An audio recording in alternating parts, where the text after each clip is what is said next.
Hello friends, welcome to learn services. This is Ram Soni. आज हम discuss कर रहे हैं यूपीएससी 2023 के लिए ओबीसी कास्ट सर्टिफिकेट के बारे में। पिछले वीडियो में आपको कुछ डिस्कस किया था कि जिन फ्रेंड्स के कास्ट सर्टिफिकेट ओबीसी के 1 अप्रैल 2022 के पहले के हैं उनको नया कास्ट सर्टिफिकेट बनवाना पड़ेगा, जिसमें 3 फाइनेंशियल ईयर डिस्कस होने चाहिए। इसके अलावा एक और महत्वपूर्ण चीज है, डिस्कस किया था कि नॉन क्रिमिनल की क्राइटेरिया क्या होती है, उन चीजों के बारे में डिस्कस किया था। ना अब यहाँ पे बहुत सारे आप लोग कमेंट्स आए हुए हैं, बहुत सारे क्वेश्चंस हैं, 200 से अधिक क्वेश्चंस हैं। कईयों के प्रयास किया है कि रिटर्न रिप्लाई किया जाए, लेकिन चूंकि लिखना बहुत मुश्किल है, इसलिए मैं सभी के कमेंट्स को रीड करते हुए रिप्लाई करते चलेंगे। तो आप लोग अपने कमेंट्स को देखकर आप उसके हिसाब से रिप्लाई देख लीजिएगा। ना पहला क्वेश्चन यहाँ पे है देव जी का। इसमें इनका कहना है कि हेड कांस्टेबल ने फादर, तो मुझे बेनिफिट होगा या नहीं? आपको बिल्कुल बेनिफिट होगा। आप अप्लाई कर सकते हैं ओबीसी नॉन क्रिमिनल के लिए, क्योंकि नॉन क्रिमिनल के जो कंडीशन उसमें ये है कि यदि गवर्नमेंट एम्प्लॉय हैं तो उस कंडीशन में आप फर्स्ट क्लास, आपके फादर या मदर दो में से कोई एक फर्स्ट क्लास ऑफिसर नहीं होने चाहिए। यदि दोनों ऑफिसर हैं तो सेकेंड क्लास ऑफिसर दोनों नहीं होने चाहिए, ये कंडीशन है। तो उस हिसाब से दिखाया तो अप्लाई कर सकते हैं। अगला क्वेश्चन है मिस्टर बॉय का कि मैंने फॉर्म भरने में कास्ट सर्टिफिकेट स्टेट का डाल दिया है सेंट्रल की जगह पे, तो मुझे फिर से सेंट्रल गवर्नमेंट का कास्ट सर्टिफिकेट डालना होगा या स्टेट से काम चल जाएगा? वो देखिए, बेसिकली आपको देखा जाए तो सेंट्रल का आप कास्ट सर्टिफिकेट बनवा लीजिए और वही आपको फिल करना पड़ेगा। नाउ कहना है इनका, प्लीज ये बताएं कि कैसे फॉर्म फिल करूं, रिफिल कैसे करूं यूपीएससी का फॉर्म। ओके, देखिए एक्चुअली क्या है कि बेसिकली 22 फरवरी से वापस से फॉर्म मॉडिफिकेशन स्टार्ट होंगे। तो 22 से 28 तक मॉडिफिकेशन चलेंगे कि आप फॉर्म में मॉडिफाई कर सकते हैं, तो उस वक्त आप मॉडिफाई कर लीजिएगा। अभी तो नहीं होगा, लेकिन 22 फरवरी से लेकर 28 फरवरी के बीच में फॉर्म में मॉडिफिकेशन ओपन होगा, जिसको आप फिल कर सकते हैं। जहां तक की बात है आपके ओबीसी कास्ट सर्टिफिकेट का, तो जिनके भी कास्ट सर्टिफिकेट चाहे नेशनल फॉर्मेट के उनके पास में है, यदि वो सर्टिफिकेट 1 अप्रैल 2022 के पहले का है तो आपको फिर बनवाना पड़ेगा। ऑलराइट, चलिए अगला क्वेश्चन हमारे सामने है। My name is Divya. Okay, मेरे फादर फार्मर हैं, मेरिड हूं, ओबीसी में आती हूं, मेरे कास्ट सर्टिफिकेट 29/6/2021 का है, क्या मुझे सर्टिफिकेट बनवाना पड़ेगा? बिल्कुल बनवाना पड़ेगा जी। यदि आपका सर्टिफिकेट 1 अप्रैल 2022 के पहले का है तो आपको कास्ट सर्टिफिकेट बनवाना ही पड़ेगा। यहां पे एक चीज मैं और क्लियर करना चाहता हूं, बहुत सारे फ्रेंड्स का कहना यह है कि क्या इनकम सर्टिफिकेट बनवाना पड़ेगा? नहीं, आपको इनकम सर्टिफिकेट बनवाने की जरूरत नहीं है। आपको सिर्फ और सिर्फ ओबीसी कास्ट सर्टिफिकेट बनवाना है नॉन क्रिमिनल के साथ में। ऑलराइट, अगला क्वेश्चन हमारे साथ, लव यूपीएससी। SC/ST वालों के लिए भी वीडियो बना दीजिए। अब उसमें क्या है कि उसमें क्रिमिनल वाला इशू था नहीं, इसलिए उसके लिए बनाया नहीं था। वैसे ऐसा है नहीं, I want to make the video for them as well, लेकिन इतना बड़ा मुद्दा था नहीं। हाँ, ये कि फॉर्म की यदि हम बात करें तो फॉर्म आपको भी याद रखना है कि आपका फॉर्म, आपको जो सर्टिफिकेट बनवाना है उसमें आपके पास भी सेंट्रल गवर्नमेंट का फॉर्मेट होना चाहिए, ये आपको इंश्योर करना पड़ेगा, है ना। चलिए अगला क्वेश्चन देखते हैं। साहिल कुमार जी का है। इनका कहना है कि मैंने सर्टिफिकेट लास्ट ईयर फेब में ही बनवाया लिया था, अब नोटिफिकेशन देखने के बाद मैंने रिन्यूअल के लिए अप्लाई किया है, बट टाइम लगेगा, please guide what should I do. देखिए, ज्यादा टाइम नहीं लगता है, इट टेक्स 2 to 3 days, 2-3 दिन में बन जाता है, तो उसके लिए पैनिक होने की जरूरत नहीं है। जब बन जाए तो आप फॉर्म को फिल करें। अदरवाइज यदि आप फॉर्म को फिल करेंगे पुराने वाले के साथ में तो आपका फॉर्म रिजेक्ट हो सकता है, तो आप ऐसी गलती बिल्कुल ना करें। 1 अप्रैल 2022 के बाद का होना चाहिए चूंकि सर्टिफिकेट, तो आप थोड़ा वेट कर लें, डेफिनेटली आपका फॉर्म डेफिनेटली आपका सर्टिफिकेट बन जाएगा। अगला क्वेश्चन अंकित जी का कहना है कि OBC NCL certificate should be in prescribed manner bye UPSC. देखो, ऐसा जरूरी कि यूपीएससी ने जो प्रेस्क्राइब किया वही होना चाहिए, मतलब लगभग उसके इक्विवेलेंट होना चाहिए, क्योंकि हर एक स्टेट का अपना अलग अलग फॉर्मेटिंग होती है, क्योंकि वो सेंट्रल गवर्नमेंट का फॉर्मेट बनाते हैं, तो जब वहां पे आप बनवाने जाएंगे तो उनके पास ऑलरेडी सेंट्रल फॉर्मेट का होता है।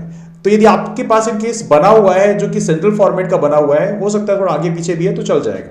बिल्कुल एक एक word to the point match नहीं करना चाहिए, बट यस, जो प्रोविजंस लिखे हुए हैं प्रोविजन उसमें लिखे होने चाहिए। ऑलराइट, अगला आपके सामने है गणेश जी का क्वेश्चन है। Issued on 2010-2021 and valid till 31 March 2023, is it valid for UPSC 2023? नहीं जी, आपको नया बनाना पड़ेगा, क्योंकि यहां पे प्रॉपर तरीके से लिखा है कि आपका कास्ट सर्टिफिकेट 1 अप्रैल 2022 के पहले का नहीं होना चाहिए, तो आप उसको रिन्यू करवा लें। रिन्यू करवाने का जो प्रोसेस होता है बहुत लंबा नहीं होता, इसको हो जाएगा, है ना। अगला क्वेश्चन यहाँ पे है अनुज जी का। इनका कहना है कि मैं ओबीसी गुर्जर जाति हूं, जाति प्रमाण पत्र और मूल्यवासी प्रमाण पत्र पुराने हैं, सेंट्रल का चाहिए फिर राज्य का चाहिए, यूपीएससी में दोनों प्रमाण पत्र नहीं बनवाने हैं क्या?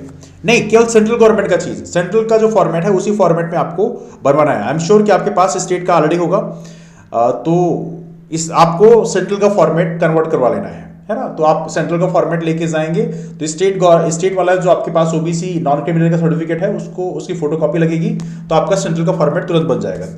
तुरंत तो मैं नहीं कह सकता लेकिन ज्यादा टाइम नहीं लगता है।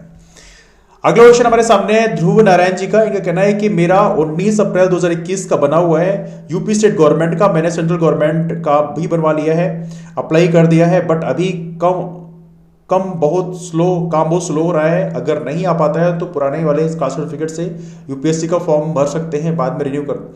नहीं, देखिए एक्चुअली क्या है कि आपको कास्ट सर्टिफिकेट आपका नया चाहिए ही चाहिए। यदि आप अभी अप्लाई कर देंगे तो आपका कास्ट सर्टिफिकेट बड़े आराम से बन जाएगा। It will not take too much time. थोड़ी सी आप बात कर ले, वहाँ के अथॉरिटी जो है उनसे जाके बात कर लें प्रॉपर तरीके से। ऐसे यदि एसडीएम साहब बनाते हैं तो उनसे प्रॉपर बात कर लें कि सर हमें फॉर्म फिल करना है and urgently I need the caste certificate renewed, तो वो डेफिनेटली वहाँ पे आपकी हेल्प करेंगे, है ना। तो उस अथॉरिटी से बात करने में कोई ज़्यादा दिक्कत नहीं है।